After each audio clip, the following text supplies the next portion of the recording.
ओम अज्ञानतिमिरान्धस्य ज्ञानाञ्जनशलाकया चक्षुरुन्मीलितं येन तस्मै श्रीगुरुवे नमः।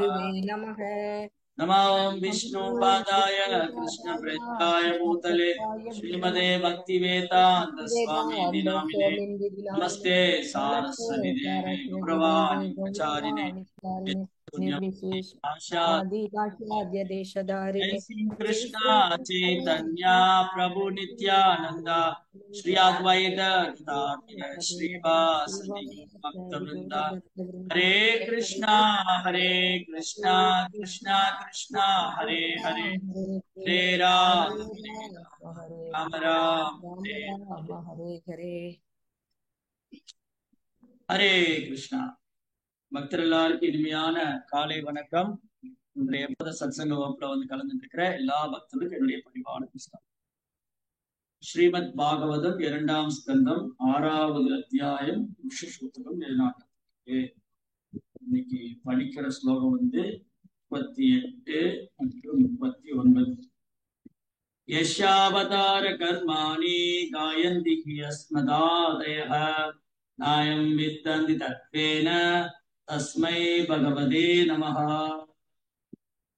பகவானை உள்ளவாறு பூர்ணமாக அறிவது கடினம் என்றாலும் யாருடைய அவதாரங்களையும் செயல்களையும் நாம் போற்றி புகழ்கிறோமோ அந்த பரமபுருஷர் பகவான் மரியாதையுடன், அந்த பரமபுருஷர் பகவானை மரியாதையுடன் நான் வணங்குகிறேன், நாம் வணங்குவோமாக. சஏத்யாத்யஹ புருஷஹ கல்பே கல்பே சிருஜதி யஜஹ ஆத்மாத்மானி ஆத்மனாத்மானம் சசம்யச்சதி பாதிச்ச. அந்த முதல் கடவுளாகிய பகவான் ஸ்ரீ கிருஷ்ணர் அவரின் முதல் அவதாரமான மகாவிஷ்ணுவாக விரிவடைந்து இந்த பிரபஞ்சத்தை சிருஷ்டிக்கிறார். ஆனால் அவர் பிறப்பற்றவர் ஆவார். இருந்தாலும் அவருக்குள் சிருஷ்டியும் நிகழ்கிறது.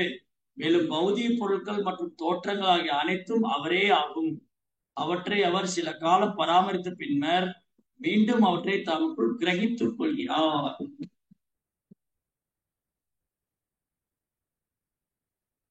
அப்போ இந்த அத்தியாயங்கள்ல முந்தைய அத்தியாயம், இந்த அத்தியாயத்துல பிரம்மா பகவானுடைய அமானுஷ்யமான சக்தி, அச்சிந்திய சக்தி, பகவானுடைய தெய்வீக சக்தி, பகவானுடைய தனித்தன்மை, அவருடைய நாம ரூப குணாதிசயங்கள், அவரது வைபவங்கள், அவரது மகிமைகள், இதெல்லாம் வந்து என்னாலேயே புரிஞ்சுக்க முடியலன்னு பிரம்மா சொல்றாருன்னா அப்ப அவங்க உயர்ந்த நிலையில் இருக்கிறவர்னு அர்த்தம். ஏன்னா இந்த பிரபஞ்சத்துல முதல் படைக்கப்பட்ட ஜீவாத்மா பிரம்மா, ஃபர்ஸ்ட் லிவிங், முதல் ஜீவ தத்துவம். அவர் பெரும் ஆச்சாரியர், பகவானால சக்தி அளிக்கப்பட்ட அவதாரம், பகவானுடைய குணாவதாரம், 12 மகாஜனங்கள் ஒருவர். அனைத்து சாஸ்திரத்தையும் பகவான்றது நேரடியாக கற்றுக்கொண்டவர். வேத ஞானத்தை பிரம்மா பகவான்றது நேரடியாக கற்றுக்கொண்டவர். பெரும் நிபுணர், அதுல எக்ஸ்பர்ட், வேதிக் நாலேஜ்ல. அப்புறம் அவரு அஷ்டமா சித்திகளையும் முழுமையா பெற்றிருக்கிறவர்.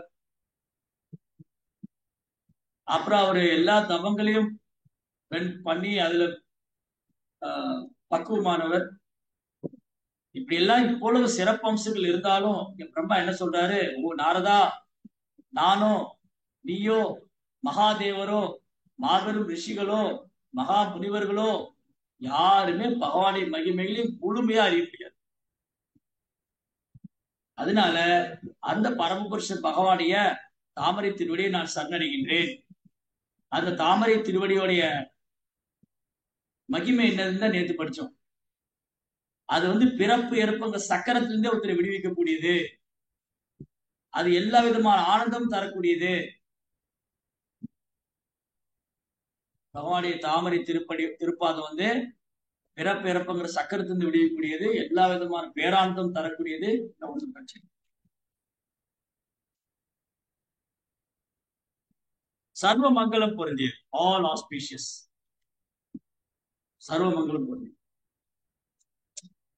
அப்படி வந்து பகவானுடைய தனித்தன்மை அப்படி சிறப்பெல்லாம் எடுத்து சொல்லிட்டு இப்ப வந்து நாரதர்கிட்ட பிரம்மா வந்து பகவான்கிட்ட பிரார்த்தனை செய்யணும். அந்த பரமபுருஷனை நாம் வழிபடுவோமாக. எந்த பரமபுருஷர்? இதெல்லாம் காரணத்துக்கெல்லாம் காரணமா இருக்கு. சர்வ காரண காரணம், சர்வ காரண காரணம், அப்புறம் மூல காரணம், அப்புறம் காரணம். காரணம், மூல காரணம், சர்வ காரண காரணம். மூணு விஷயம். காரணம், உயிர்வாளிகள் படைக்கப்பட்டதுக்கு யார் காரணம்? பிரம்மா காரணம். பிரம்மா தான் உயிர்வாளிகளை படைச்சார். இந்த பிரம்மாவுக்கு மூல காரணம் கர்ப்போஷாய் விஷ்ணு. அந்த கர்ப்போஷாய் விஷ்ணுவுக்கு காரணம் காரணோஷாய் விஷ்ணு. காரணோஷாய் விஷ்ணு போன்ற எல்லா அவதாரங்களுக்கும் மூல காரணம், சர்வ காரண காரணம் பரம புருஷோத்தமனாக பகவான் ஸ்ரீ கிருஷ்ணன். அதனாலதான் கோவிந்தம் ஆதி புருஷம் தமகம் பஜாமி. பிரம்மா வந்து என்னைக்கும் பகவான தன் பிரார்த்தனையை செலுத்த தவறியதே இல்லை. பிரம்மா வந்து பகவானுடைய தனி சிறப்பை ஒப்புக்கொள்றாரு. தனக்கும் பகவானுக்குள்ள சக்தியினுடைய அளவு வித்தியாசத்தை ஒத்துக்கிறார். என்னதான் இருந்தாலும் நான் இந்த பிரபஞ்சத்துடைய முதல் உயிர்வாளியா இருந்தாலும் நான் பகவானுக்கு நிகராக முடியாது, பகவானுக்கு சமமானவன் கிடையாது அப்படிங்கிறத பிரம்மா இங்க ஒப்புக்கொள்றார், ஏற்றுக்கொள்றார். நான் பகவானுக்கு கீழ்ப்படிந்தவன் தான், நான் பகவானுடைய கட்டளை நிறைவேற்றவன் தான், நான் பகவானுடைய சேவகன் தான் அப்படிங்கிறத இங்க பிரம்மா பிரகடனம் செய்யற. அதனால பகவானை உள்ளவாறு பூர்ணமாக அறிவது கடினம். ஜெகநாத சுவாமி, பகவானை உள்ளவாறு பூர்ணமாக அறிவது கடினம் என்றாலும் யாருடைய அவதாரங்களையும் செயல்களையும் நாம் போற்றி புகழ்கின்றோமோ, யாருடைய தைரியமான லீலைகளையும் அவருடைய திவ்யமான செயல்களையும் போற்றி புகழ்றோமோ, அந்த பரமபுருஷர் பகவானை மரியாதையுடன் நாம் வணங்குவோமாக. இப்படி பிரார்த்தனையை செலுத்திட்டு பிரம்மா அடுத்து என்ன சொல்றாரு? அந்த மூல முழுமுதற் கடவுளாகிய பகவான் ஸ்ரீ கிருஷ்ணர், அந்த மூல முழுமுதற் கடவுள், முழுமுதற் கடவுள், மூல முழுமுதற் கடவுள், ஆதி மூலம், எல்லாத்துக்கும் ஆதி, அனாதி ஆதி கோவிந்தா. சோ இங்க ரெண்டுமே நம்ம கம்பேர் பண்ணிட்டே வரலாம். இங்க பாகவதத்துல பிரம்மாவுடைய பிரேயரும் பிரம்மாவுடைய ஸ்டேட்மெண்ட், இங்க பாகவதத்துல பிரம்மாவுடைய தகவல்களும், அதே சமயம் பிரம்ம சமீதியில பிரம்மா சொன்ன பிரார்த்தனைகளும் கரெக்டா பொருந்தும். மாற்று பேச்சே இல்லை. அங்க என்ன சொன்னாரு? கோவிந்தம் ஆதி புருஷம் தமகம் பஜாமி. அந்த ஆதி புருஷன் கோவிந்தனே நான் வணங்குகிறேன். கோவிந்தம் ஆதி புருஷம். இங்க என்ன சொல்றாரு? அந்த ஆதி மூல முழுமுதற் கடவுளாகிய கிருஷ்ணர், பகவான் ஸ்ரீ கிருஷ்ணர், அவர் தான் ஆதி மூல முழுமுதற் கடவுள். அவருடைய முதல் அவதாரம் மகாவிஷ்ணு. மகாவிஷ்ணு வந்து கிருஷ்ணாவிற்கு தோன்றிய முதல் விரிவங்கம், முதல் அவதாரம். அப்போ இந்த மகாவிஷ்ணு யாரு? அவர் தான் காரணம், சர்வ காரண காரணம். கிருஷ்ணாவிற்கு தோன்றிய மகாவிஷ்ணு அவர் காரணோதகசாயி விஷ்ணு அழைக்கப்படுறார். காரணோதகசாயி விஷ்ணு, காரண உதகசாயி விஷ்ணு. அவருக்கு இன்னொரு பேரு வந்து மகாவிஷ்ணு. ஏன் மகாவிஷ்ணு? காரணோதகசாயி விஷ்ணுக்கு ஏன் மகாவிஷ்ணு? காரணோதகசாயி விஷ்ணு ஏன் மகாவிஷ்ணுனா, அவர் தான் இந்த பிரபஞ்சத்துக்கு காரணமா இருக்க. எண்ணற்ற அண்ட சராசரங்கள், எண்ணற்ற அண்ட சராசரங்கள் வந்து காரணோதகசாயி விஷ்ணுடைய உடல் இருந்தா தோன்றுது. எக்காரணவா ஜலே பஜதிஸ்ம யோகா நித்ரம் அனந்த ஜெகதாஸ் அண்ட ரோமகுபா. நித்ரம் அனந்த, நித்ரம் அனந்த ஜெகதண்ட ரோமகுபா. ஆதார சக்தி அவலம்ப பரமசமூர்த்தி. அப்ப காரணோதகசாயி விஷ்ணு பத்தி சொல்ல பிரம்மா என்ன சொல்றாரு? ஏ காரணவா ஜலே பஜதிஸ்ம யோக நித்ரா. காரண கடல்ல மகாவிஷ்ணு யோக நித்திரையில் இருக்காரு. இந்த காரண கடல் எங்க இருந்து வந்துச்சு? எல்லாத்துக்கும் காரணம் மகாவிஷ்ணுனா, அந்த காரணோதகசாயி விஷ்ணுனா, அந்த காரண கடல் எங்க இருந்து வந்தது? யாருக்கு தெரியும்? காரண கடல்ல மகாவிஷ்ணு பள்ளி கொண்டிருக்காரு. அவர் தான் இந்த பிரபஞ்ச சிருஷ்டிக்க காரணம்னா, சிருஷ்டிக்க காரணம்னா, அந்த காரண கடல் எங்க இருந்து வந்தது? போச்சு. எங்கிட்ட இருந்தது? எங்க இருந்தது? ஐயமா மாதாஜி வேர்வை துளியில இருந்து வந்ததுங்க பிரபு. அவருடைய உடல்ல இருந்து வேர்வை ஸ்பர்ஷம், அவர் உடலிருந்து அவருடைய ஸ்பர்ஷம் வேர்வையிலே அப்படியே ஒரு ஜலம் கடலாக சமுத்திரமாக. அதனாலதான் நம்ம இமேஜின் பண்ண முடியாது அவரை. அதனால பகவானுடைய சக்தி நம்முடைய பௌதீக கற்பனைக்கெல்லாம் அப்பாற்பட்டு. அது எப்படி ஒருத்தர் வேர்வை துளி வந்து ஜலம் சமுத்திரமா ஆகும், கடலாக இருக்கு. இது வெளியில சொன்னா சிரிப்பாங்க, அது எப்படி சாத்தியமாகும்? அப்ப இதை வந்து மனித மூளையால புரிச்சிக்கூடிய விஷயமே இல்லை. மனித மூளையாலேயோ இல்ல இந்த சிறு மதி கொண்டு சிறு புத்தியை கொண்டு புரிஞ்சிக்க முடியாது. ஏன்னா கிருஷ்ணா வந்து அதோக்ஷஜா, அக்ஷஜா, நம்முடைய பௌதிக சிந்தனைகளாம் அப்பாற்பட்டவர். நம்ம ஒரு குறையுடைய புலன்களுக்கெல்லாம் அப்பாற்பட்டவர். அதனால பௌதிக புலன்களாலோ பௌதிக புத்தியினாலோ பௌதிக சிந்தனையினாலோ குறையுடைய புலன்களாலோ கிருஷ்ணரை உணர முடியாது. என்னுடைய உடலிருந்து வரக்கூடிய வேர்வை துர்நாற்றம். இது வந்து என்னுடைய உடல்ல இருந்து ஒரு வேர்வை வந்தா அந்த வேர்வை வந்து அசுத்தம், கழிவு. ஆனா பகவானுடைய சரீரத்திலிருந்து வர்றது எதுவுமே அசுத்தம் அல்ல. அதனால என்னுடைய வேர்வையும் பகவானுடைய வேர்வையும் நான் சம்பந்தப்படுத்தி பார்க்கவே முடியாது. எப்பவுமே வந்து ஜீவாத்மாவுடைய செயல்களையும் ஜீவாத்மாவுடைய உடல் செயல், அவருடைய வேலை, இது எதுவுமே வந்து கிருஷ்ணருடைய லீலைகளோடும் அவருடைய ரூபத்தோடும் அவரோடு சம்மந்தப்படுத்தவே முடியாது, சம்மந்தப்படுத்த கூட. கடல் அளவு மலையளவு வித்தியாசம். என்னுடைய உடல் பௌதிகமானது, இந்த உடல் இந்த வேர்வை வந்து அசுத்தமானது. ஆனா கிருஷ்ணாவுடைய உடல் ஆன்மீகமானது. அந்த கிருஷ்ணனுடைய ஆன்மீக உடல் ஒரு தேஜஸ், அந்த ஜலமும் ஆன்மீகமானது. அந்த காரணோதக சாய் விஷ்ணு அவருடைய காரணவாஜலே பஜதிஸ்ம யோக நித்ரா, அந்த காரண கடல் யோக நித்திரையில் இருக்க. அவருக்கு ஆதிசேஷனும் கிடையாது, மகாலட்சுமியும் கிடையாது. ஏன் காரணோதக சாய் விஷ்ணுவோட ஆதிசேஷனும் கிடையாது, மகாலட்சுமியும் கிடையாது? ஏன்? அவர்கிட்ட தான் பிரபஞ்சமே வருது. அதுக்கப்புறம் தான் ஆதிசேஷன், மகாவிஷ்ணு, லட்சுமி தேவி எல்லாம். எப்ப ஆதிசேஷனும் லட்சுமி தேவி வர்றாங்க? காரணக்கடல்ல ஆதிசேஷனும் கிடையாது, காரணக்கடல் லட்சுமி தேவியும் கிடையாது. அந்த காரணோதக விஷ்ணு மகாவிஷ்ணு, அந்த பிரம்மாண்டமான விஷ்ணு காரணக்கடலில் பள்ளி கொண்டிருக்காரு. காரணவாஜலே யோக நித்ரா, யோக நித்ரையில் இருக்காரு. நித்ரம் யோக நித்ரா. ஜெகதண்ட ரோமகூபா, எண்ணற்ற அண்டங்கள், அண்ட சராசரங்கள் அவருடைய ரோமகூபத்திலிருந்து வெளிவரும். ரோமகூபம்னா ஒரு முடியை பிடிச்சு எடுத்த ஒரு புள்ளி. இதுல இருந்து எண்ணற்ற அண்டங்கள். ஆதார சக்தி மவளம் பரம் சொல்லி, ஆதார சக்தி அந்த மகாவிஷ்ணு தான் எல்லா சக்திக்கும் ஆதாரம். அந்த மகாவிஷ்ணுக்கு ஆதாரம் கோவிந்தமாதி புருஷம் தமகம் வஜாமி, அந்த கோவிந்தனை நான் வணங்குகிறேன். அப்ப இங்க எங்க லட்சுமி தேவியும் ஆதிசேஷன் வந்தாங்க? யாருக்கு வந்த?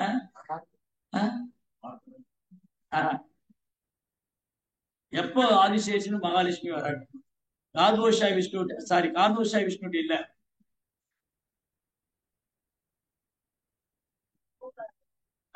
கர்ப்ப கடல்ல வராங்க.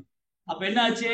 இந்த கார்னோஷாய் விஷ்ணு எண்ணற்ற அண்டங்களை சிருஷ்டி பண்றாரு. மகத்தத்துவம், இந்த மகத்தத்துவம் ஆன்மீக வியூகம் பரோபியூமாங்கிற மகத்தத்துவத்துல எண்ணற்ற அண்ட சராசரங்களை உற்பத்தி 24 மூலக்கூறுகளை கொண்டு எண்ணற்ற அண்ட சராசரங்களை கார்னோஷாய் விஷ்ணு உற்பத்தி பண்ணிட்டு அந்த ஓரொரு அண்டத்துக்குள்ளேயும் நுழையிறார். அண்டாந்தரஸ்து பரமான ஜெயாந்தரஸ்தம்.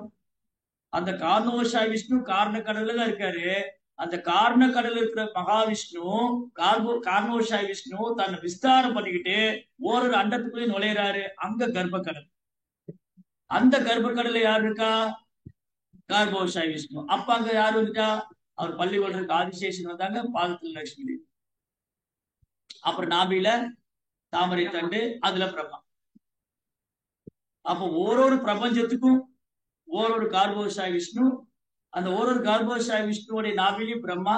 அந்த ஓரொரு கார்கோஷாய் விஷ்ணு ஆதிசேஷன் மேல பள்ளி கொண்டிருக்காரு. அந்த ஓரொரு கார்கோஷாய் விஷ்ணுடைய பாதத்திலே லட்சுமி தேவி இருக்காரு. இப்படி கோடிக்கணக்கான அண்டங்கள், கோடிக்கணக்கான கார்கோஷாய் விஷ்ணு, கோடிக்கணக்கான அனுசேஷன், கோடிக்கணக்கான மகாலட்சுமி, அன்லிமிட்டெட். இதுதான் கிருஷ்ணாவுடைய அச்சிந்திய சக்தி. அதுக்கப்புறம் அந்த ஓரொரு அண்டத்துக்குள்ளேயும் 14 லோகங்கள், ஒரு பிரபஞ்சத்துக்குள்ள 14 கிரகங்கள். பிரம்மாவுடைய தாமரை தண்டு, கர்ப்போசாய் விஷ்ணுடைய நாபிலிருந்து பிரம்மாவுடைய தாமரை இதழ் வரைக்கும் 14 லோகம் இருக்கு. அது மேலதான், தாமரை தண்டு மேலதான் பிரம்மா உட்கார்ந்துருக்கு, சத்தியலோகம் மேல இருக்கு. இது இப்படி இருக்கும்போது இந்த மாதிரி இருக்கா. அப்புறம் என்ன நடந்தது? பிரம்மா உயிர்வாளிகள் சிருஷ்டிக்கிறாரு. அந்த ஒரு உயிர்வாளிகளுடைய இதயத்துக்குள்ளும் இந்த கார்போசாய் விஷ்ணு என்ன ஆகிறாரு? சீரோசாய் விஷ்ணுன்னு வருகிறார். அகைன்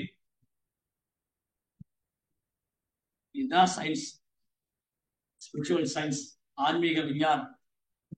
இந்த ஆன்மீக விஞ்ஞானத்தை உட்காந்து கற்பனை பண்ணிட்டு எல்லாம் புரிஞ்சுக்க முடியாது, வாய்ப்பே இல்லை.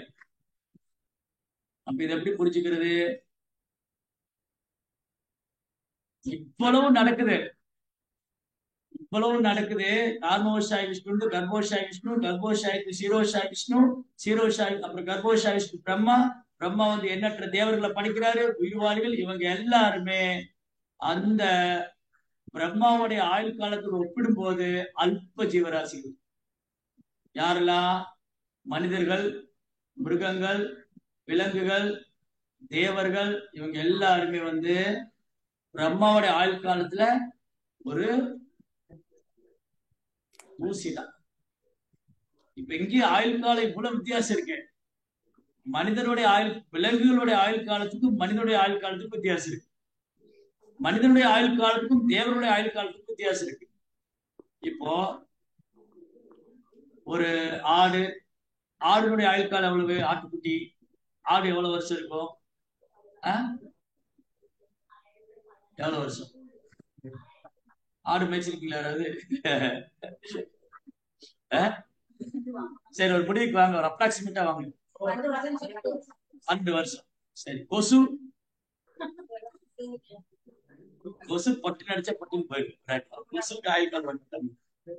விட்டில் பூச்சி 1 செகண்ட் தான், அது போய் அந்த லைட்ல போய் டக்குன்னு. மழைக்காலத்துல வரும், எங்க இருந்து வருதுன்னு தெரியாது இல்ல. ஈசல், விட்டில் பூச்சி எல்லாம் மழைக்காலத்துல வரும். ஒரு நாள் தான், ஒரு நாள் கூட இல்ல, ஒரு நாளிகை தான், ஒரு முகூர்த்தம் தான். அந்த லைட்ல போய் உட்காரு செத்து. அதோட ஆயுள் காலம் அதிகமானது மற்ற பூச்சிங்க. இந்த மற்ற பூச்சிகளோட ஆயுள் காலம் அதிகமானது 8 கால் விலங்கினங்க. 8 கால் விலங்கத்தோட ஆயுள் காலம் அதிகமானது 4 கால் மிருகங்கள், பறவைகள். இது மாதிரி எல்லாருக்கும் ஒரு லைஃப் டைம் இருக்கு இல்லையா? லைஃப் டைம் இருக்கு. அது மாதிரி சில மரங்கள்லாம் வருஷ கணக்கா இருக்கு. தாவரங்கள்ல மனிதனுடைய நீண்ட ஆயுள் காலம் இருக்கிற மரங்கள்ல இருக்கு. ஆனா என்ன பிரயோஜனம்? அது மரமா இருக்கு. 50 வருஷம் இல்ல, 500 வருஷம் 1000 வருஷம் உள்ள மரம் எல்லாம் இருக்கு. நீங்க மாயப்பூர், விருந்தாவன்லாம் போனீங்கன்னா அது அந்த காலத்துல இருந்து பகவான் லீலை பண்ணதுல இருந்து மரங்கள்ல இருக்கு. அந்த மாதிரி தொன்மை வாய்ந்த, பழமை வாய்ந்த மரங்கள்ல இருக்கு. ஆனா என்ன பிரயோஜனம்? அது மரமா நிக்குது, அவ்வளவுதான். அப்ப அது நீண்ட ஆயுள் காலம் படைச்சிருந்தாலும் பிரயோஜனம் இல்லை. ஆனா மனிதனுடைய ஆயுள் காலம் குறைவா இருந்தாலும் பிரயோஜனம் இருக்கு. இப்ப மனுஷனுக்கு 100 வயசு, 100 வருஷம். இப்போ ஒரு ஆலமரம், ஒரு அரச மரம், அது எவ்வளவு வருஷம் இருக்கு? ஆலமரம் இல்லையா? ஆலமரம் பல வருஷங்களா இருக்கு, பல 100 வருஷங்களா இருக்கு. ஆனா என்ன பிரயோஜனம்? அது அப்படியே தான் நிற்கும். ஆனா மனித வாழ்க்கை குறுகியதான். அது கலியுகத்துல 100 வருஷம் தான். ஆனா நம்ம பிறப்பிறப்பு விடு வச்சுக்கலாம், பிறப்பிறப்புல இருந்து விடு வச்சுக்கலாம். ஆனா இந்த மனித வாழ்க்கைய தேவர்களோட வாழ்க்கையில ஒப்பிடும்போது இந்த மனித வாழ்க்கை அற்ப வாழ்க்கை. ஒரு எறும்போட வாழ்க்கையை ஒப்பிடும்போது எறும்பு வாழ்க்கை, மனுஷ வாழ்க்கையும் எறும்பு வாழ்க்கையும் ஒப்பிடும்போது எறும்பு ஒரு அற்ப ஜீவராசி. மனித வாழ்க்கையும் விலங்குகளுடைய வாழ்க்கையை ஒப்பிடும்போது விலங்குகள் ஒரு அல்ப ஜீவராசி. அப்ப அதே போல மனித ஆயுள் காலத்தையும் தேவனுடைய ஆயுள் காலத்தையும் ஒப்பிடும்போது மனிதனோட அல்ப ஜீவராசி. இப்ப மனிதனுடைய ஆயுள் காலத்துக்கும் தேவனுடைய ஆயுள் காலத்துக்கு எவ்வளவு வித்தியாசம்?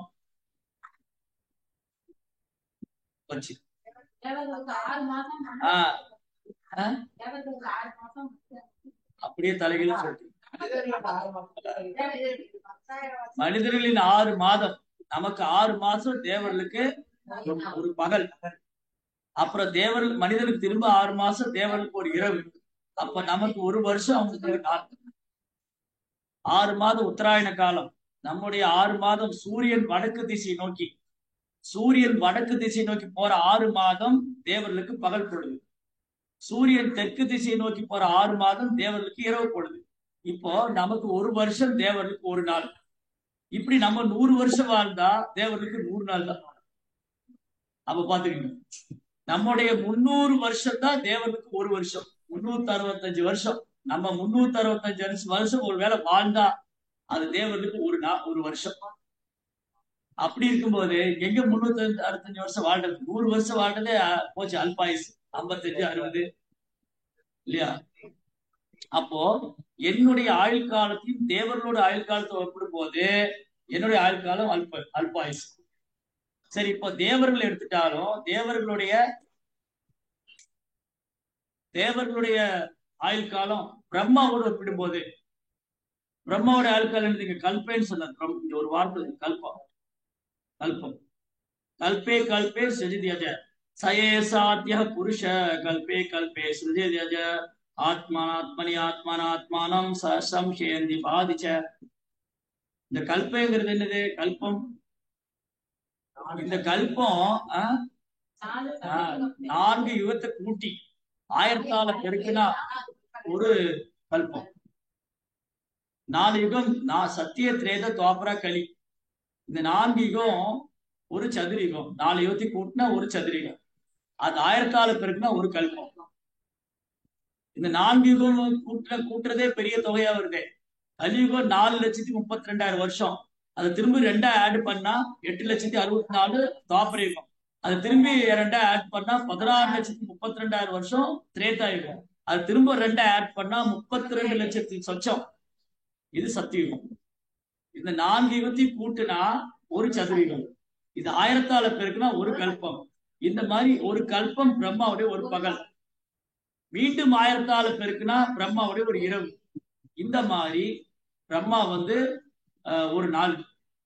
இப்படி பிரம்மாவுடைய ஒரு வருஷம் 365 நாள். இப்படி பிரம்மா ஒரு வருஷம். இப்படி இந்த பிரம்மாவுடைய ஒரு கல்பத்துக்குள்ள இங்க எண்ணற்ற பிரளயம் வந்து போகுது. பிரம்மாவுடைய ஒரு கல்பத்துக்குள்ள என்ன நடக்குது? 20 பிரம்மாவுடைய ஒரு கல்பத்துக்குள்ள 14 மனுக்கள் வந்து போறாங்க. 14 மனுக்கள் 71 முறை. பிரம்மாவுடைய ஒரு கல்பத்துல 14 மனுக்கள் 71 முறை வந்து போறாங்க. அப்படி பிரம்மாவுடைய ஆயுள் காலம் 100 வருஷம். இது இந்த கல்பம் எல்லாம் இருக்கு இல்லையா, இந்த இதெல்லாம் நடக்குது இல்ல, இது மகாவிஷ்ணு ஒரு தடவை அப்படி மூச்சு இழுத்தா முடிஞ்சு போச்சு.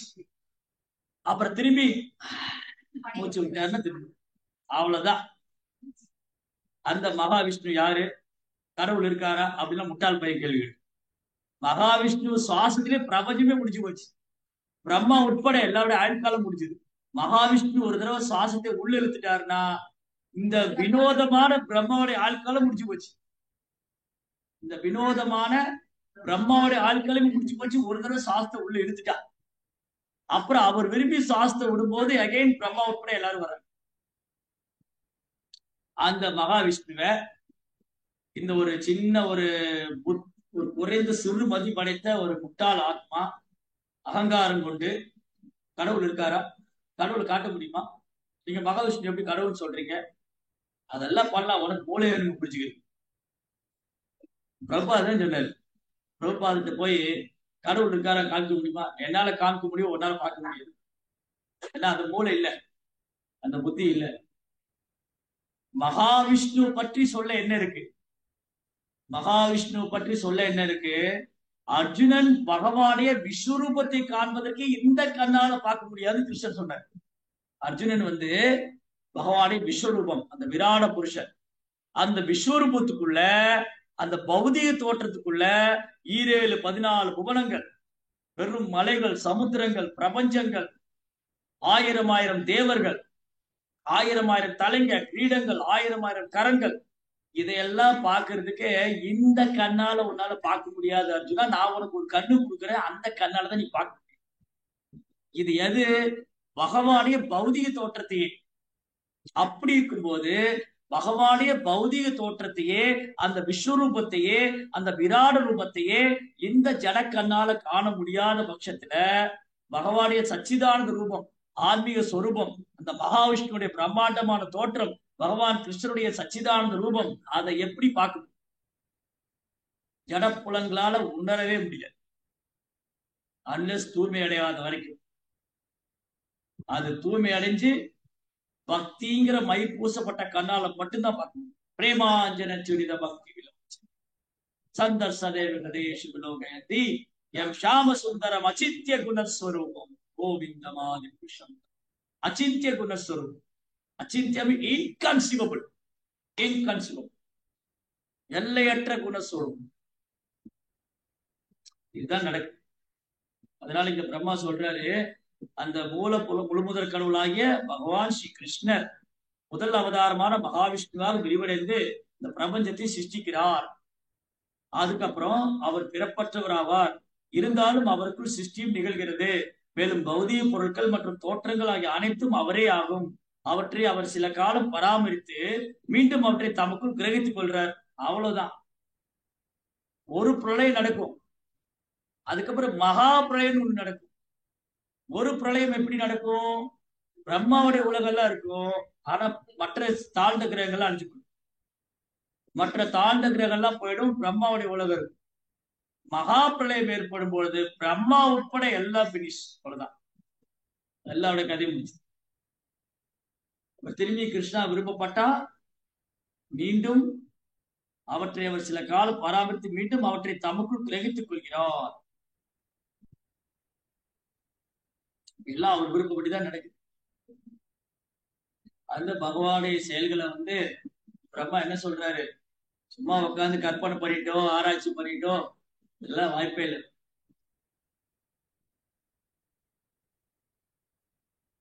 எந்த பகவான் சச்சிதானந்த சொரூபியா இருக்காரோ, எந்த பகவான் அனைத்துக்கும் காரணமா இருக்காரோ, அந்த பகவான் ஸ்ரீ சைத்தன்ய மகாபிரபு 500 வருஷத்துக்கு முன்னாடி அவதரிச்சார்.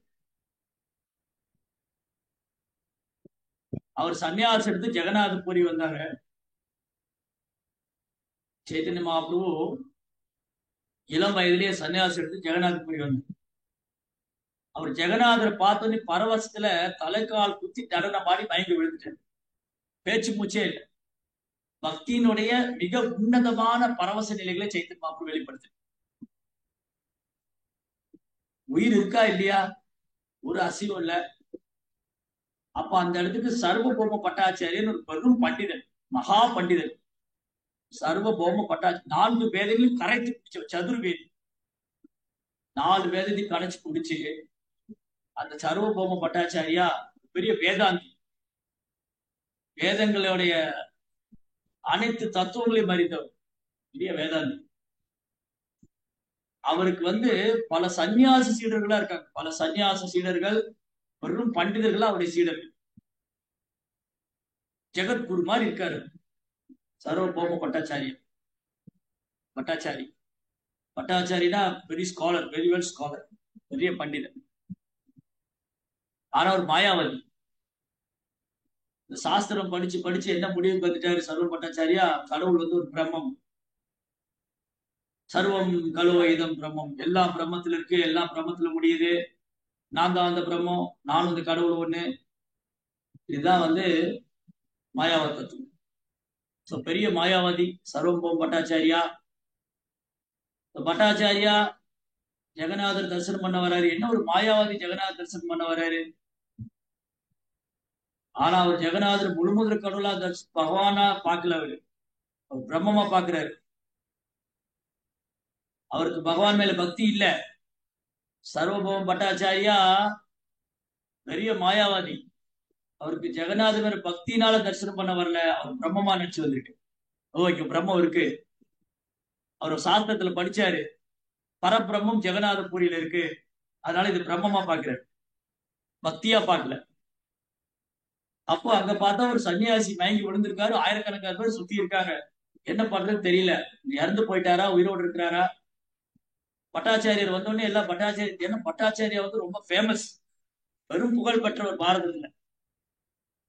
பட்டாச்சாரியர் வந்தோடனே எல்லாம் ஓடி வராங்க. பட்டாச்சாரியர் அங்க பாருங்க ஒரு சன்னியாசி கிடைக்கிறாரு. உயிர் இருக்கா என்னன்னு தெரியல. வந்து தலைகால் குத்திட்டு ஆடினார்.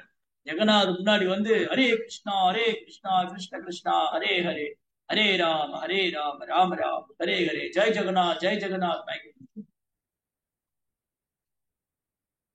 பட்டாச்சாரியர் வந்து பரீட்சை பண்றாரு, உயிர் இருக்கா இல்லையா. ஒரு பஞ்சு துண்டு எடுத்துட்டு வாங்க, சின்ன காட்டன் பீஸ். அந்த பஞ்சு துண்டு எடுத்துட்டு வந்து மூக்கு கிட்ட வச்சோடனே லேசா அசை, மூச்சு இருக்கு. சரி ஒண்ணு பண்ணுங்க, இவர் கூட யாரா வந்திருக்காங்களா? இல்ல அவர் தனியா தான் வந்தாரு. சரி நான் இவரை என் வீட்டுக்கு அழைச்சிட்டு போறேன், யாரா வந்தாங்கன்னா என்கிட்ட இன்ஃபார்ம் பண்ணி எங்க வீட்டுக்கு வர சொல்லுங்க. யாரா வந்து அவங்க செய்தி சொல்லுங்க. இந்த மாதிரி இந்த இளம் சாது, இந்த இளம் சன்னியாசி வந்து இவர் வந்தவர் பட்டாச்சாரியர் வீட்டுல இருக்காருன்னு சொல்லுங்க. பக்கத்துல இன்னைக்கு அந்த இடம் இருக்கு. நீங்க ஜெகநாத் பூரி போனீங்கன்னா சர்வபௌம பட்டாச்சாரியருடைய வீடு, அவர் வழிபாடு பண்ண விக்கிரகம், அதெல்லாம் நீங்க பார்க்கலாம். அங்க சைதன்ய மகாபு 6 கரம் உள்ள சத்புஜ கௌரங்க. சத்புஜா, புஜம்னா கரம், சத் புஜம்னா 6 கரம் உள்ள கௌரங்க. 2 கரத்துல வில்லும் அம்பும், 2 கரத்துல புல்லாங்குழல், 2 கரத்துல சன்னியாச தண்டம் கமண்டலம். அப்ப என்ன அர்த்தம்? கிருஷ்ணரும் அவர் தான், ராமரும் அவர் தான், சைதன்ய மகாபு தான். சே கௌர் சே கிருஷ்ண சே ஜெகன். அப்ப என்ன ஆயிடுச்சு, பட்டாச்சாரியர் அந்த மகாபிரபுவை தன்னுடைய வீட்டுக்கு அழைச்சிட்டு வந்தாரு. மகாபிரபு மயக்க நிலையில தான் இருக்காரு, மூச்சு அடைஞ்சு சமாதி நிலையில இருக்காரு, உடல்ல எந்த அசைவும் இல்லை. கொண்டு வந்து வீட்டுல வச்சிருக்காரு. அப்போ சர்வபௌம பட்டாச்சாரியர் ஒரு மருமகன் இருக்காரு, கோபிநாத் ஆச்சாரியர். கோபிநாத், ஆனா கோபிநாத் ஆச்சாரியர் ஒரு வைஷ்ணவர். ஏன் அவர் வைஷ்ணவர்னா, அவர் நவதீபத்துல ஒரு வீடு, அது நவதீபத்துல அவர் இருந்ததுனால, அங்க வைஷ்ணவருடைய சங்கத்துல இருந்தனால கோபிநாத் ஆச்சாரியர் தெரியும் சைதன்ய மகாபிரபு முழுமுதற் கடவுள். கோபிநாத் ஆச்சாரியருக்கு தெரியும் சைதன்ய மகாபிரபு முழுமுதற் கடவுள். ஏன்னா ஒரு பக்தர் சங்கத்துல இருந்திருக்காரு, ஒரு நவதீபத்துல இருந்திருக்காரு. இப்ப பட்டாச்சாரியர் போய் சொல்றாரு கோபிநாத் ஆச்சாரிட்ட, நான் ஒரு சன்னியாசியை வீட்டுக்கு அழைச்சிட்டு வந்திருக்கேன். தெரியும், கேள்விப்பட்டேன், அவர் ஸ்ரீ சைத்தன்ய மகாபிரபு. அவர் வந்து சன்னியாசி, எந்த சம்பிரதாயத்துல சன்னியாசி எடுத்தார், அவர் எந்த சம்பிரதாயத்துல சன்னியாசி எடுத்தாருன்னு தெரியாது. நான் அவருக்கு வேதாந்தம் சொல்லி கொடுக்க போறேன். இது கேட்டோன்னு கோபிநாத் ஆச்சாரி கோவம், நீ யாரு அவருக்கு வேதாந்தம் சொல்லி கொடுக்கறதுக்கு? அவர் யாரு தெரியுமா? அவர் முழுமுதற் கடவுள், பரம புருஷோத்தமனான நாராயணன், கௌர நாராயணன். அல்லையா, அவர் ஒரு சன்னியாசியாச்சே, உன்னால அதை புரிஞ்சுக்க முடியாது. ஏன்னா நீ ஒரு மாயாவாதி, நீ ஒரு மாயாவாதியா இருக்கிறதுனால அந்த பரம புருஷோத்தமனான முழுமுதற் கடவுள் உன் வீட்டுல இருக்காரு, ஆனா உன்னால உணர முடியல. ஏன்னா நீ வரட்டு தத்துவ மாயாவாதம் பேசிட்டு. அந்த சைத்தன்ய மகாபுரு சாட்சாத் பகவான் கிருஷ்ணர், பிரஜேந்திர நந்தன் கோயில் சச்சி சூதா கோயில செய் பலராம் கோயில நித்தாய்.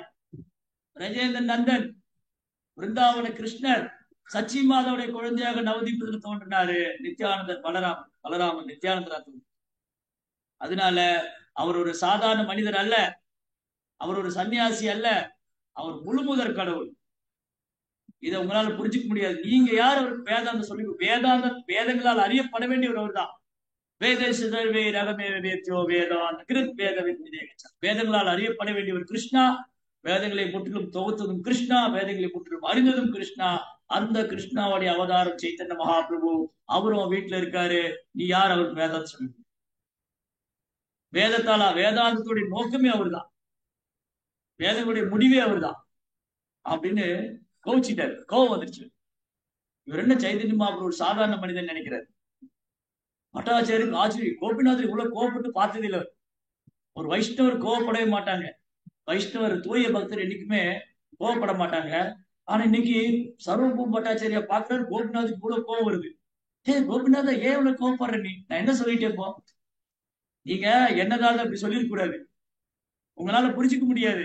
அன்லெஸ் வித்தவுட் இஸ் மர்சி, சைதன்யமாவுடைய கருணையும் இல்லாம, சைதன்யமாவுடைய கருணை இல்லாம நீங்க அவர் யாருன்னு புரிஞ்சுக்க முடியாது அப்படின்னு கோச்சிங் போயிட்டு.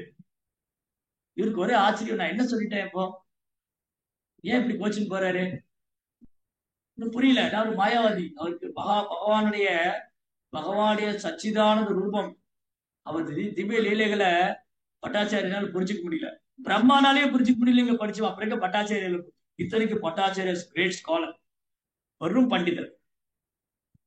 பல்வேறு தேசங்கள்ல இருந்து அவர்கிட்ட சாஸ்திரம் படிக்கிறதுக்காக வருவாங்க. அந்த பட்டாச்சாரியருக்கு அவங்க வீட்டுல பகவான் இருக்காரு யாருக்கும் புரியல. இப்படிதான் கிருஷ்ணா துவாபரயுகத்துல நடந்து போறாரு அஸ்தினாபுரத்து தெருக்கல்ல. யாரால அவர் புரிஞ்சுக்க முடிஞ்சது? பாண்டவர்களாலும் பீஷ்மராலும் துரோணராலும் மட்டும்தான் புரிஞ்சுக்க முடிஞ்சது. விதுரர், பீஷ்மர், துரோணர், பாண்டவர்கள். மற்றவங்கனால கிருஷ்ணர் எப்படி பார்த்தாங்க? துரியோதனா, துச்சாசனா, சகுனி, அஸ்வத்தாமா, இந்த மாதிரி பொறாமைக்காரங்க, சிசுபாலன், தந்தவக்கரன், ஜராசந்தன், கம்சன், காளையவனன், இவங்கெல்லாம் கிருஷ்ணரை ஒரு பெரிய போர் வீரராவோ, ஒரு மாயாவியாவோ, ஒரு சாதாரண மனிதனாவோ தான் அவங்க கண்ணுக்கு அப்படிதான் தெரிஞ்சு. அவங்க கண்ணுக்கு கிருஷ்ணா அப்படிதான் தெரிஞ்சு. அப்ப பக்தர் அல்லாதவங்க அவங்க அசுரங்களோ, பண்டிதர்களோ, ஞானிகளோ, மேதாவிகளோ யாரா இருந்தாலும் அவங்க கிருஷ்ணாவை கண்ணுக்கு முழுமுதல் கடவுளா தெரிய மாட்டாங்க. கிருஷ்ணா எல்லாருக்கும் தன்னை வெளிப்படுத்துறது இல்ல. நாகம் பிரகாச சர்வசிய யோகமாயா சமாவர்த்தக மூடோயம் நாபிஜானாதி லோகோமா மஜ்னு. கிருஷ்ணா என்ன பண்ணுவாரு? தன் யோகமாய சக்தியால் மறைச்சு பிரகாஷ் நாகம் பிரகாச சர்வசிய, என்னுடைய வைபவங்களை கிருஷ்ணா மறைச்சுன்றார். தன்னுடைய வைபவங்களை எப்படி மறைச்சிருந்தாரு? யோகமாயா சமாவர்த்தக மூடோயம் நாபிஜானாதி, முட்டாள்களும் அறிவியல்களும் ஒரு நாளும் என்ன உணர முடியாது. நான் லோகோமம் அஜம் அவ்யயம், நான் பெறப்பட்டவன், நான் அழிவற்றவன். பட்டாச்சாரியர் காத்துட்டு இருக்காரு, இந்த சன்னியாசி மயக்கத்துல இருக்காரு. அப்போ அவர் தேடி 4 பேர் வந்தாங்க. நித்யானந்த பிரபு, ஸ்வரூப் தாமோதர், முகுந்த தத்தா, ஜெகதானந்த பண்டிட். 4 பேர் கோயில்ல விசாரிக்கிறாங்க, இங்க ஒரு சன்னியாசி வந்தாங்களா? ஆமாமா வந்தாரு, மயங்கி விழுந்துட்டாரு, என்னாச்சு, எங்க போனாரு அவரு? நீங்க பட்டாச்சாரியர் வீட்டுக்கு போங்க, அங்க பாக்கலாம், அவர் உங்களை வர சொன்னாரு. ஓடி வர்றாங்க நித்யானந்த பிரபு எல்லாம். நித்யானந்த பிரபு பட்டாச்சாரியர் வீட்டுக்கு வந்த உடனே நித்யானந்த பிரபு பார்த்த உடனே பட்டாச்சாரிய கண்ணெல்லாம் அப்படி பிரமிச்சு, இப்படி ஒரு அழகான பௌர்ணமி நிலவு போல இருக்கு, தாமரை போல கண்கள், நீல நிற ஆடை உடுத்திருக்காரு, தலையில ஒரு அழகா டர்பன் கட்டியிருக்காரு. 2 பேரையும் பாக்குறாரு. இங்க மகாபிரபு மயக்கத்தில் இருக்காரு, அவர் உருக்கிய பொன்னிறத்தில் இருக்காரு.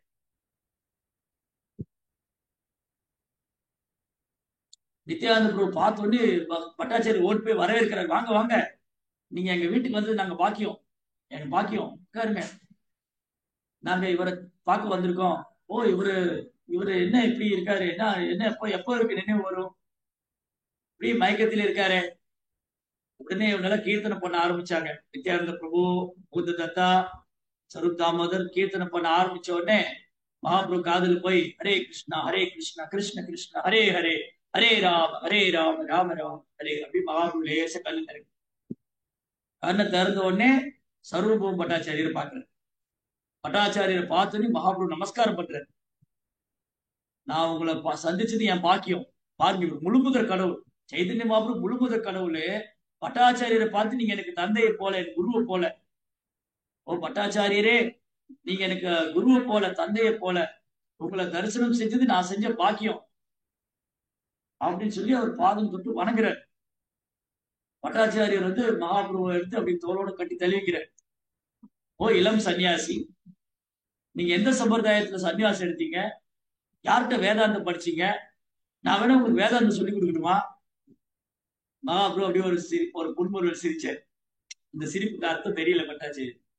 ஏன்னா அந்த வேதாந்தமே நான் தான், அந்த வேதத்தால் அறியப்பட வேண்டிய நான் தான். பட்டாச்சாரியருக்கு அது புரியல. பட்டாச்சாரி சொன்னாரு, மகாபிரபு சொன்னாரு, ஓகே நீங்க சொல்லி கொடுங்க, நீங்க எனக்கு குரு மாதிரி, எனக்கு தந்தையை போல, நீங்க என்ன சொல்ல நான் கேட்டுக்கிறேன். பகவான் பகவான் அவ்வளவு கருணை வாய்ந்த பணிவு, அவ்வளவு பணிவு, எளிமை. சரி ஓகே, நாளைல இருந்து ஸ்டார்ட் பண்ணிடுவோம். அந்த இடம் இருக்கு சர்வம் பட்டாச்சாரிய வீட்டுல. எந்த இடத்துல உட்காந்து பட்டாச்சாரியர் மகாபிரபுக்கு பட்டாச்சாரியர் வேதாந்தம் பூரா சொல்றேன். வேதாந்த சூத்திரம், பிரம்மசூத்திரம், வேதாந்த சூத்திரம் அப்படியே எக்ஸ்பிளைன் பண்றாரு ஸ்லோகமா. மகாபிரபு அப்படியே பணிவா உட்காந்து கேட்டுட்டு இருக்காரு. இப்படியே போயிட்டே இருந்து 7 நாள் ஆயிடுச்சு. 7 நாள் வேதாந்தம் பேசிட்டே இருக்கு. 7வது நாள் பட்டாச்சாரி ஒரு சந்தேகம் வந்துச்சு, இவருக்கு புரிஞ்சுதா புரியலையா? நான் பேசிக்கிட்டே இருக்க, உட்காந்து கேட்டுட்டே இருக்காரு, இவருக்கு என்ன புரிஞ்சுது தெரியலையே. அப்போ பட்டாச்சாரி கேட்டாரு, ஓ சன்னியாசி, உனக்கு நான் வேதாந்தம் சொன்னேனே புரிஞ்சுதா? உனக்கு என்ன சந்தேகம் இருக்கா, கேள்வி இருக்கா? நீ ஒன்னும் கேள்வி கேட்கல, சந்தேகம் கேட்க வேண்டிய. சத்சங்கத்துல வந்துட்டு உபன்யாசத்துல கேள்வியே ஒருத்தர் கேட்கலைன்னா ஒண்ணு எல்லாம் புரிஞ்சதுன்னு அர்த்தம், இல்ல ஒண்ணும் புரியலன்னு. ஒண்ணும் புரியாதவங்க கேள்வி கேட்க மாட்டாங்க, இல்ல எல்லாம் புரிஞ்சவங்களும் கேள்வி கேட்க மாட்டாங்க. அதனால இவருக்கு புரிஞ்சுதா புரியலையா உட்கார்ந்துட்டு இருக்காங்களே. சரி கேட்டாரு பட்டாச்சாரி, ஓ சன்னியாசி, உனக்கு என்ன புரிஞ்சுது? அப்ப மகாபுரு சொன்னாரு, எனக்கு வேதாந்தம் நல்லா புரிஞ்சுது, ஆனா உங்க விளக்கம் தான் எனக்கு புரியல. எனக்கு வேதாந்தம் நல்லா புரியும், எனக்கு வேதாந்த சூத்திரம் அந்த ஸ்லோகம் எல்லாம் எனக்கு நல்லாவே தெரியும், நல்லாவே புரியும். ஆனா உங்க விளக்கம் தான் எனக்கு புரியல. அப்படியே பிரமிச்சு போனார் அவரு. என்ன சொல்றாரு இவரு? என்னது என் விளக்கம் உங்களுக்கு புரியலையா? ஆமா, எனக்கு வேதாந்தம் நல்லா தெரியும், உங்க விளக்கம் தான் எனக்கு புரியல. நீங்க உண்மையை மறைச்சு மறைச்சு சொல்றீங்க, உண்மையை மறைச்சு மறைச்சு சொல்றீங்க, உங்க அத்வைத கொள்கை மாயாவாத கொள்கை. அப்புறம் மகாபுரு பேச ஆரம்பிச்சார். முதல்ல அவரை பேச விட்டு வேடிக்கை பார்த்து கிருஷ்ணர் என்ன பண்ணாரு பகவத்கீதையில, முதல்ல அர்ஜுனனை பேச விட்டாரு. அர்ஜுனா அது இதெல்லாம் சொல்லி கடைசியில ஒரு முடிவுக்கே அப்படியே குழம்பி போனார். அதுக்கப்புறம் கிருஷ்ணர் பேச ஆரம்பிச்சு. அது மாதிரி மகாபுரு முதல்ல பட்டாச்சாரியர் பேச விட்டு வேடிக்கை பார்த்து ஒரு முதல்ல சொல்லி முடிக்கட்டும், என்ன சொல்றாரு பார்க்கலாம். அவர் ஃபுல்லா மாயா வந்து அப்புறம் மகாபுரு பேச ஆரம்பிச்ச உடனே பட்டாச்சாரியர் அப்படி பிரமிச்சு போய் பாக்குறேன். அப்படி பியூட்டிஃபுல் எக்ஸ்பிளனேஷன், அப்படி அழகான வர்ணனை. அதுல ஒரு ஸ்லோகம் எடுத்துட்டு அதை வந்து 64 விதமா வர்ணிக்கிறது. பட்டாச்சாரியருக்கு ஒண்ணு மட்டும் புரிஞ்சு போச்சு, இவர் ஒரு சாதாரண மனிதர் அல்ல. அப்பதான் புரியும், இவர் ஒரு சாதாரண மனிதர் இல்ல. ஏன்னா என்னுடைய அனுபவத்துல இந்த மாதிரி ஒரு விளக்கத்தை நான் கேட்டதே இல்லை, இப்படி ஒரு மனுஷனை பார்த்ததே இல்லை. அப்ப உண்மையை சொல்லுங்க, நீங்க யாரு? என்ன இப்ப சந்தேகம் வந்துருச்சு அவருக்கு, கோபிநாத் ஆச்சாரியர் சொன்னது உண்மையா இருக்குமோ? கோபிநாத் ஆச்சாரியர் கோச்சிங் போயிட்டாருல, என்ன உனக்கு யார் அவருக்கு வேதாந்தம் சொல்லி கொடுக்காரு? அவர் முழுமுதல் கடவுள், அவரு கோச்சிங் போயிட்டாரு. இப்ப இவருக்கு சந்தேகம் வந்துச்சு பட்டாச்சாரியர், உண்மையை சொல்லுங்க, நீங்க யாரு, தயவு செய்து சொல்லுங்க. ஏன்னா இந்த மாதிரி வேதாந்தத்துக்கு வியாக்கியானம் யாரும் கொடுத்ததே இல்லை. ஏன்னா பட்டாச்சாரியர் பெரும் பண்டிதன், அவருக்கு மேல யாரும் விளக்கம் கொடுத்ததும் இல்லை. இந்த மாதிரி எக்ஸ்பிளனேஷன் அந்த இதெல்லாம் கேட்ட உடனே சந்தேகம் வந்துச்சு, இவர் வந்து கட்டாயம் ஒரு சாதாரண நபரா இருக்க முடியாது. இந்த இளம் வயதுல இளம் சன்னியாசிக்கு இந்த சிறுவனுக்கு இவ்வளவு ஆற்றலாம். 24 வயசு தான். 24 வயசுல இருக்க இந்த சன்னியாசி வேதாந்தத்தை கரைச்சு குடிச்ச ஒரு மாதிரி பேசுறாரு, அதோடைய பொருளை அப்படி அழகா வர்ணிக்கிறார். அதெல்லாம் கேட்டு பட்டாச்சாரியர் சொல்றாரு, நீங்க யாரு? அப்போ மகாபிரபு தன் கருணையால எங்கேயுமே தன்னை பகவான் காமிச்சுக்காத சைத்தன்ய மகாபிரபு, நான் வந்து ஒரு பக்தன் தான், நான் பகவானே பக்தனை அவதாரம் பண்ணி பக்தன்கிற ஒரு கதாபாத்திரத்தை ஏத்துக்கிட்டு பக்தனாவே நடிச்சுக்கிட்டு இருக்காரு. அவர் ஒரு சன்னியாசி மாதிரி நாடகம் மேடையில நடிக்கிற மாதிரி நடிக்கிறாரு. அன்னைக்கு பட்டாச்சாரியர் மேல கருணை வந்து மகாபிரபு தான் யாருன்னு காமிச்சு. பட்டாச்சாரியருக்கு 6 கரம் உள்ள ரூபம், சத்புஜ கௌரன். அப்படியே பட்டாச்சாரியர் கண்ணுல இருந்து அப்படியே கண்ணீர் அருவி மாறி வந்து மகாபுருடைய தாமரை பாதம் விழுந்து பிரார்த்திக்கிறார். அன்று முதல் பட்டாச்சாரியா வைஷ்ணவ ரைட்டர், பெரும் மாயாவாதி. அந்த மாயாவாதிக்கு ஆயிரக்கணக்கான சீடர்கள், மாயாவாத சன்னியாசிகள், மாயாவாத பண்டிதர்கள், பெரும் பண்டிதர்கள், பிராமணர்கள். பட்டாச்சாரிய சீடர் 70 வயதுக்கு மேற்பட்டவர். அவரு ஜெகநாதபுரியில ஜெகநாதர் பிரம்மமா பார்த்துட்டு இருந்தாரு. பக்தர்கள்லாம் கீர்த்தனம் செஞ்சு போகும்போது, என்ன ரொம்ப பாடிட்டு ஆடிட்டு போறாங்க இவங்களுக்கு எல்லாம் ஒண்ணும் தெரியாது, ஏதோ சென்டிமெண்டா பண்றாங்க. பட்டாச்சாரியர் இனி ஒரு நண்பர் இருந்தாரு, ராமானந்தராயர். ராமானந்தராயர் ஒரு வைஷ்ணவர். அவரு ஜெகநாதருடைய மகிமைகள் புகழெல்லாம் பேசும்போது பட்டாச்சாரியர் நினைப்பாரு, இவர் ஒரு சென்டிமெண்டா பேசிட்டு இருக்காரு, இவருக்கு வேதாந்தம் தெரியாது, வேதாந்தம் படிக்க பிறப்பால் ஒரு சூதர். ராமானந்தராயர் பிறப்பால் ஒரு சூதர். ஆனா ஜெகநாதர் மேல, கிருஷ்ணர் மேல அலாதி பிரியம் அன்பு கொண்டிருக்காரு. அந்த ராமானந்தராயர் எப்பவுமே கண்கள்ல கண்ணீர் மல்க நாம ஜெபம் பண்ணிட்டு, ஹரே கிருஷ்ணா கிருஷ்ண கிருஷ்ணா ஹரே ஹரே, ஹரே ராம் ராம் ஹரே சாட்டி பண்ணிட்டு. சில நேரம் பட்டாச்சாரியர் ஒரு கேலி பண்றது உண்டு. என்ன நீங்க வேதாந்தம் எல்லாம் படிக்காம சும்மா உட்கார்ந்து இந்த மாதிரி சென்டிமெண்டா பண்ணிட்டீங்க. அப்ப பக்தியினுடைய தாத்பரியம் புரியல. பட்டாச்சாரியர் மாயாவாதியா இருந்த வரைக்கும் அவருக்கு பக்தியினுடைய மகிமை புரியல. அவர் நினைச்சிருந்தாரு பிரம்மம் தான் உயர்ந்தது, பிரம்மம் தான் சிறந்தது, அந்த இறைவனுக்கு ரூபம் கிடையாது, அவர் அருவமானவர் அப்படின்னு இந்த அருவ வழிபாடு செஞ்சிருந்த பட்டாச்சாரியா மகாபுடைய கருணையினால எந்த பூரி தெருவுல வந்து பக்தர்களை வந்து பார்த்து சென்டிமெண்டா இருக்காங்கன்னு நினைச்சாரோ, எந்த பூரியோடைய தெருவுல மாயாவாதி பேசி நடந்தாரோ, அதே வயதான பட்டாச்சாரியா பக்தரோடு கீர்த்தனை பாடி நடனம் ஆடுறாரு. ஹரே கிருஷ்ணா ஹரே கிருஷ்ணா கிருஷ்ண கிருஷ்ணா ஹரே ஹரே ஹரே ராம் ஹரே ராம். தான் மகாபுடைய கருணை. பகவானுடைய கருணை இல்லாம ஒருத்தர் தூய பக்தி கொண்டு பெற முடியாது. ஒன்று பகவானுடைய கருணை, இன்னொன்னு ஆச்சாரியனுடைய கருணை. அப்ப புரிஞ்சுட்டாரு மகாபிரபுடைய கருணையால பட்டாச்சாரியா அந்த மாயாவாதத்தை விட்டுட்டு அவர் தூய பக்தரை. அப்ப கோபிநாத ஆச்சாரிய ஓடி போய் சொல்றாரு, உண்மை உண்மை சத்தியம் சத்தியம் எனக்கு புரிஞ்சு போயிடுது, நீ சொன்னது உண்மைதான். அந்த பரம சத்தியம் பரம்பொருள் அந்த ஜெகநாதர் என்கிட்ட இப்போ வந்து என் வீட்டுல இருக்காரு. நான் என்ன பாக்கியம் செஞ்சிருக்கணும், இவ்வளவு நாள் என்னுடைய காலத்தை நான் வீணாக்கிட்டேன், இவ்வளவு வருஷங்களா. பாருங்க கோபிநாதா, இவ்வளவு வருஷமா என்னுடைய வாழ்க்கையை நான் வீணாக்கிட்டேன். ஆனா நீங்க எவ்வளவு பாக்கியம் பண்ணீங்க, நீங்க கிருஷ்ணாவுடைய பக்தரா இருக்கீங்க, வைஷ்ணவரா இருக்கீங்க அப்படின்னு அழற. கோபிநாதர் ரொம்ப சந்தோஷம். இது பாருங்க, இதுதான் பகவானுடைய கருணை. கோபிநாத ஆச்சாரியர் சொல்றாங்க, பாத்துங்க, நீங்க மாயாவாதம் பேசி நடந்தீங்க, ஆனா பகவானுடைய கருணையால இன்னைக்கு நீங்க பக்தராயிட்டீங்க. அப்ப கோபிநாதர்கிட்ட பிரார்த்தனை பண்றாரு பட்டாச்சாரியர், எல்லாம் உங்களை மாதிரி வைஷ்ணவனுடைய கருணை தான்.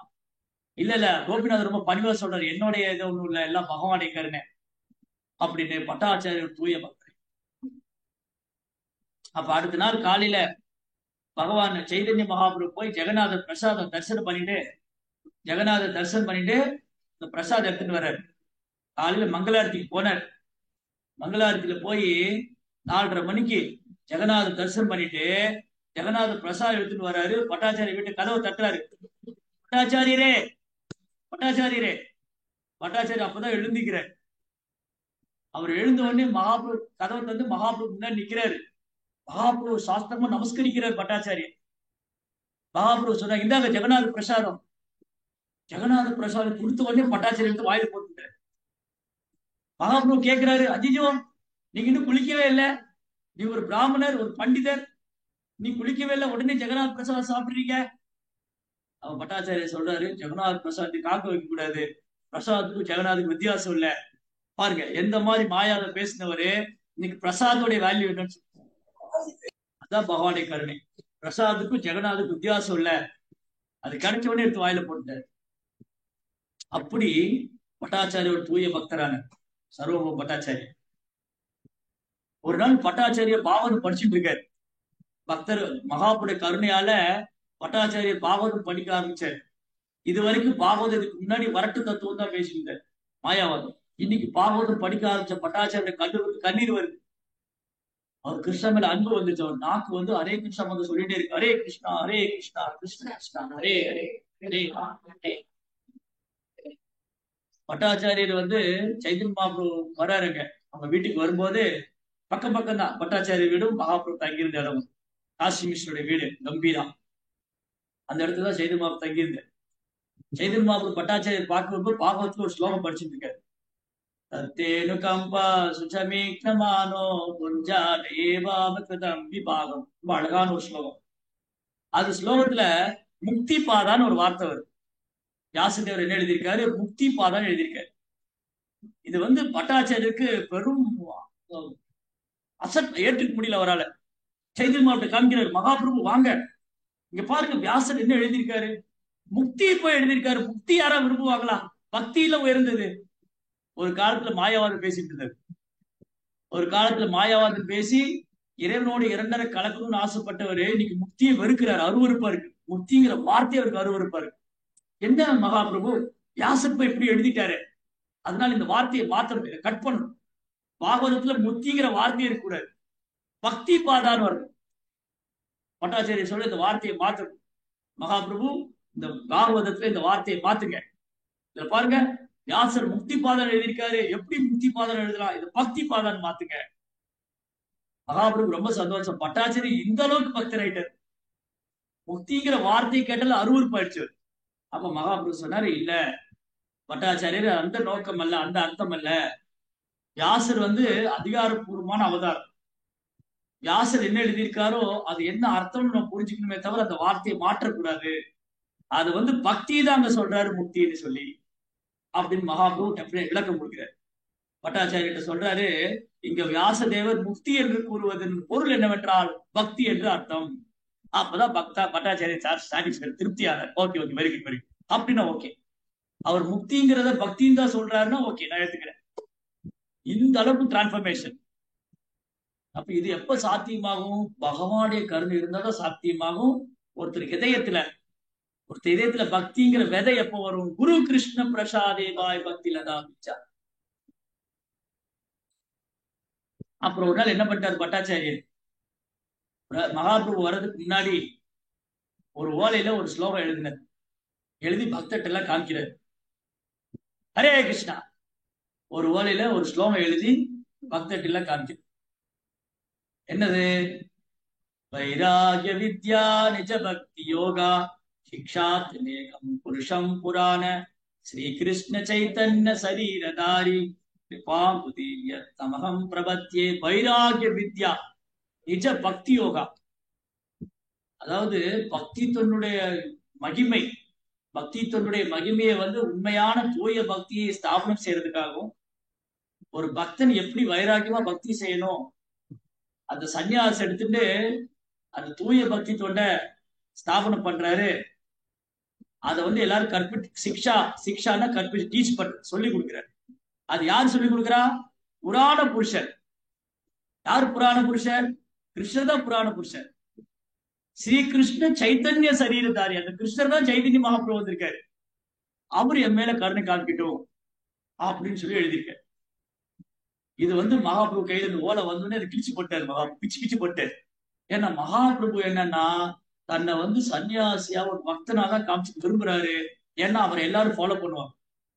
நான் இந்த அவதாரம், இந்த கலியுகத்துல நான் நேரடியா பகவானா வரல, நான் பக்தனா வந்திருக்கேன். ஏன்னா பக்தியை டீச் பண்றதுக்காக வந்திருக்கேன். நான் ஒரு சன்னியாச தர்மத்தை பின்பற்றேன். அப்ப நான் என்ன செஞ்சாலும் எல்லாரும் நகல் பண்ணுவாங்க. நான் சாண்டிங் பண்ணா எல்லாரும் சாண்டிங் பண்ணுவாங்க. நான் ஃபாலோ பண்றது எல்லாரும் ஃபாலோ பண்ணுவாங்க. அப்ப நான் முழுமுதற் கடவுள் சொன்னா எல்லாரும் தன்னை முழுமுதற் கடவுளை நினைச்சுக்குவாங்க. அதனால மகாபிரபு தன்னை மறைச்சுக்கிட்டாரு. அவதார் மறைச்சுக்கிறாரு, தன்னை சன்ன அவதார் மறைச்சுக்கிறாரு. ஆனா இந்த இடத்துல பட்டாச்சாரி எழுதிட்டாரு, அவரு முழுமுதற் கடவுள் தான். சைதன்ய மகாபிரபு சாதாரண பக்தர் அல்ல, ஒரு சாதாரண சன்னியாசி அல்ல, ஸ்ரீ கிருஷ்ண சைதன்ய சரீரதாரி. இந்த கிருஷ்ண சைதன்யம் கிருஷ்ணன் சைதன்யரா வந்திருக்காரு. அவர் என் மேல கருணை காப்பி. மகாபிரபு ஓலை பிச்சு போட்டாரு. ஆனா என்ன பண்ணிட்டாங்க? அதுக்கு முன்னாடி எல்லாரும் ஊர் பூரா எழுதி போட்டாங்க. அந்த பக்தர்கள் எல்லாம் போய் என்ன பண்ணாங்க? அது ஊர் பூரா எழுதி போட்டாங்க, மகாபிரபு முழுமுதற் கடவுள். சோ எப்படி பட்டாச்சாரியா ஒரு நாள் சைதன்ய மகாபிரபு தன்னுடைய வீட்டுக்கு விருந்து சாப்பிட கூப்பிடுறாரு. நீங்க எங்க வீட்டுக்கு விருந்து சாப்பிட வரணும். ஏன்னா ஒரு சன்னியாசி, ஒரு தூய பகவான் தான் அவரு. அந்த காலத்துல சாதுக்களை வீட்டுக்கு பிரசாதம் சாப்பிட அழைக்கிறது வழக்கம். ஒரு பிராமணர்களும் சாதுக்களை தங்கள் வீட்டுக்கு பிரசாதம் சாப்பிட வர வச்சு சன்னியாசிக்கு பரிமாறுவாங்க. அது மட்டும் இல்ல, ஒரு முழுமுதற் கடவுளும் கூட. பட்டாச்சாரியர் ரொம்ப நாளா ஆசைப்படுறாரு, மகாபிரபு பிரசாதம் கொடுக்கணும். அப்போ ஒரு நாள் கூப்பிடுறாரு, மகாபிரபு நீங்க எங்க வீட்டுக்கு பிரசாதம் சாப்பிடணும். நான் ஒரு சன்னியாசி, பரவாயில்ல நீங்க வரணும், நீங்க வாங்க, கொஞ்சமா சாப்பிடுங்க. கொஞ்சமா தான் பண்ணுவேன், கொஞ்சமா சாப்பிடு. சரி ஓகே மகாபிரபு வரேன்னு சொன்னேன். கொஞ்சமா தான் பண்ணாரு. எவ்வளவு? ஒரு 108 வகை பதார்த்தம். கொஞ்சம் தான், எல்லாம் கொஞ்சம் கொஞ்சம் தான். 11 பிராமணர்கள், 11 பிராமணர் சேர்ந்தா எவ்வளவு சமைப்பாங்களோ அதை 2 பேரு, சர்வமும் பட்டாச்சாரிய உங்க மனைவி 2 பேரும் என்னென்ன பண்ணுனாங்கிறதுல சைத்தன்ய சரிதாமில் ஒரு லிஸ்டே இருக்கு. சைதன்ய சரிதாமில் மத்திய லீலால சர்வபூம பட்டாச்சாரியர் உங்க மனைவியும் சைதன்ய மகாபிரபுக்கு 6 வகையான சுவை உணவுல 60 வகையில, பாகக்காலத்துல பாகக்கால பல வெரைட்டி, அப்புறம் ஸ்வீட்ல பல வெரைட்டி, பாயசத்துல பல வெரைட்டி, பாயசத்துல பருப்பு பாயசம், சேமியா பாயசம், பாயசத்துல அல்வால ஒரு 100 வெரைட்டி. இப்படி வெரைட்டிஸ் ஆஃப் பிரசாதம், நூற்றுக்கணக்கான வெரைட்டிஸ், விதவிதமான பிரசாதம். அதெல்லாம் பண்ணி மகாபிரபு முன்னாடி பகவானுக்கு ஆஃபர் பண்ணி வச்சிருக்காங்க. மகாபிரபு நீங்க சாப்பிடுங்க. மகாபிரபு சொன்னாரு, நான் ஒரு சன்னியாசி எப்படி இவ்வளவு சாப்பிட முடியும்? என்னால கொஞ்சம் தான் சாப்பிட முடியும், என்னால இவ்வளவு சாப்பிட முடியாது. பட்டாச்சாரிய சொன்னாரு, நீங்க யாருன்னு எனக்கு தெரியும். ஒரு நாளைக்கு உங்க கை காயறதே இல்ல, 64 வகையான பதார்த்தத்தை சாப்பிட்டுக்கிட்டே இருக்கீங்க. எங்க அந்த ஜெகநாதரா உட்கார்ந்து சாப்பிட்டு இருக்கீங்க, இதெல்லாம் உங்களுக்கு ஒண்ணுமே இல்லை, சாப்பிடுங்க. மகாபிரபு சிரிச்சுட்டே அந்த பிரசாத் சாப்பிட போனார். அப்போ சர்வம் பட்டாச்சாரிய மருமகன் அமோகா அவன் வந்து வந்து வந்து பார்த்தா சன்னியாசிக்கு இவ்வளவு ஃபீஸ்ட், அவரு ஒரு பெரிய விருந்து. அவன் எட்டி பார்த்தான், பார்த்துட்டு ஐயோ என்ன சன்னியாசி இவரு, ஒரு சன்னியாசி இப்படியா சாப்பிடுறது அப்படின்னு சொன்ன உடனே பட்டாச்சாரி கோவம் வந்துருச்சு. பட்டாச்சாரி ஒரு கைத்தடி வச்சிருப்பாரு, இந்த வயசானவங்கள ஒரு ஸ்டிக் வச்சு வாக்கிங் ஸ்டிக் வச்சிருப்பாங்களே, அந்த கைத்தடி எடுத்துட்டு அவன் துரத்துறாரு. அவன் மண்டை வளைக்க விட மாட்டான், கொல்லாம விட மாட்டான், போடுற. பட்டாச்சாரிய மனைவி சொல்றாங்க, அவனை கொண்டுருங்க கொண்டுருங்க, நம்ம பொண்ணு விதவையானாலும் பரவாயில்ல, நம்ம பொண்ணு விதவையானாலும் பரவாயில்ல, அவனை கொண்டுருங்க, அவனை உயிரோடு விடாது. பட்டாச்சாரி வயசானவர் துரத்துறாரு, அவன் போடுறான். அந்த அமோகா வந்து ஓடுறான். சைதன்ய மகாபிரபு சாப்பிடுறத உட்காந்து பார்த்துட்டு, என்னது சன்னியாசி இவ்வளவு சாப்பிடுற, ஒரு சன்னியாசி இவ்வளவு சாப்பிடுவாரு அப்படின்னு பரிகாசம் பண்ண உடனே பட்டாச்சாரி கோவம் வந்து அவன் அடிக்கிறது கொல்றது ஓடுற. அவன் ஓடிய போயிட்டான். இந்த பக்கமே வந்துடாத, வந்து அவனை கொண்டுருவேன். மகாபிரபு சிரிச்சுட்டே உட்காந்துருக்க பார்த்து கொஞ்ச நாள்ல அந்த அமோகாவுக்கு காலரா வரும். கால்ரா வியாதி வந்து, காலரா வந்து விஷ ஜுரம் வந்து படுத்த படிக்க இருக்கும். உடலை விட காலரா ஒரு காலத்துல காலரா வியாதியில வந்து செத்து விடும், பயங்கர விஷ ஜுரம், மருந்தெல்லாம் இல்ல. அப்படி உடலை விடக்கூடிய நேரத்துல அமோகா படுத்திருக்கான். இப்போ சைதன்ய மகாபிரபு வர பட்டாச்சாரியர் வீட்டுக்கு. அமோகா பார்த்தா ஜுரத்துல குளிர்ல நடுங்கு, உடம்பெல்லாம் நடுங்குது, நாவெல்லாம் நடுங்குது, அப்படி படுத்து கிடக்கு. கிருஷ்ணா சைதன்ய மகாபிரபு பார்த்தாரு, அமோகா என்ன சொன்னீங்க, எழுந்துரு, ஹரே கிருஷ்ணா சொல்லு, கமான் கேட்டா. மகாபிரபு வந்து அமோகாவை தொட்ட உடனே அமோகாவுடைய வியாதி போய் அவங்க எழுதிச்சு உட்காந்து ஹரே கிருஷ்ணா கிருஷ்ண கிருஷ்ணா ஹரே ஹரே, ஹரே ராம் ஹரே ராம் ஹரே. குணமாயிடுத்து. பட்டாச்சாரியர் வந்தாரு, மகாபிரபு ஏன் ஏன் அவனை குணப்படுத்துறீங்க, அவன் இறந்து போட்டோம், அவன் வேண்டாம் எங்களுக்கு, என் பொண்ணு விதவையானாலும் பரவாயில்ல, அவங்களுக்கு பெரும் அபராதம் பண்ணான், நீங்க பிரசாதம் சாப்பிடும்போது அவன் கேலி பண்ணான், நீங்க யாரு, நீங்க முழுமுதல் கடவுள், நீங்க யாருன்னு அவனுக்கு புரியல, முட்டாள். அப்ப மகாபிரபு சொன்னாரு, பட்டாச்சாரியா நீங்க எனக்கு பிரியமானவர், நீங்க எனக்கு பிரியமான பக்தர், நீங்க ஒரு தூய பக்தரும் எனக்கு பிரியமானவருமா இருக்கிறதுனால உங்க உறவினர்கள் நண்பர்கள் எல்லாமே எனக்கு பிரியமானவர். அதனாலதான் யாரெல்லாம் உங்களோட சம்மந்தப்பட்டிருக்காங்களோ அவங்களாம் எனக்கு பிரியமானவர். பட்டாச்சாரிய கண்ணிலிருந்து அப்படியே கண்ணீர், மகாபிரபு தாமரை பாதங்கள் விழுந்து அழற. சோ எப்படி கிருஷ்ணாவுடைய கருணை இருந்தாதான், பகவானுடைய கருணை இருந்தாதான் அவருடைய நாம ரூப குணாதிசயங்கள் மகிமைகள் வைபவங்கள்லாம் புரிஞ்சுக்க முடியும். அது கிருஷ்ணாவே வெளிப்படுத்தினாதான், அதுவும் ஓரளவுக்கு தான் புரிஞ்சுக்க முடியும். அப்ப பிரம்மா சிவன் நாரதன் குமாரர்கள் போன்றவங்களுக்கே வந்து கிருஷ்ணாவுடைய வைபவங்களை ஓரளவுக்கு தான் புரிஞ்சுக்க முடியும்னா சாதாரண ஜீவாத்மா பற்றி என்ன சொல்றோம். அதனாலதான் இங்க பிரம்மா இங்க சொல்றாரு, பக்தி தொண்டு செயல்படும் ஓரளவுக்கு பக்தி தொண்டு இந்த மகாஜனங்கள் பிரம்மா, சிவபெருமான், நாரதர், வியாசர் இவங்களை போன்ற மகா பாகவதர்கள் மகாஜனங்களுடைய அடிச்சுவட்டை பின்பற்றும் போதுதான், இவங்களுடைய அடிச்சுவட்டை பின்பற்றும் போதுதான் ஓரளவுக்காவது நம்ம தெரிஞ்சுக்கணும், ஓரளவுக்காவது. அதனால அவ்வளவு ஈஸி இல்ல. பக்தினால மட்டும்தான் கிருஷ்ணரை உள்ளவாறு உணர முடியும். பக்தியாமாம் அபிஜானாதியாவான் யசாசன் தத்துவம், பக்தி தொண்டால மட்டும்தான், வேற எந்த முறையாலும் அல்ல. அந்த பக்தி தொண்டை வந்து பிரச்சாரம் செய்து ஆச்சாரியர் இந்த பூமியில வராங்க. இன்றைக்கு வந்து பக்தி சித்தாந்த சரஸ்வதி மறைவு தினம். இன்றைய மதிய நடக்கூடிய வகுப்புல சித்தாந்த சரஸ்வதி எப்படி பார்க்கலாம். ஏதாவது கேள்விகள் சந்தேகங்கள்?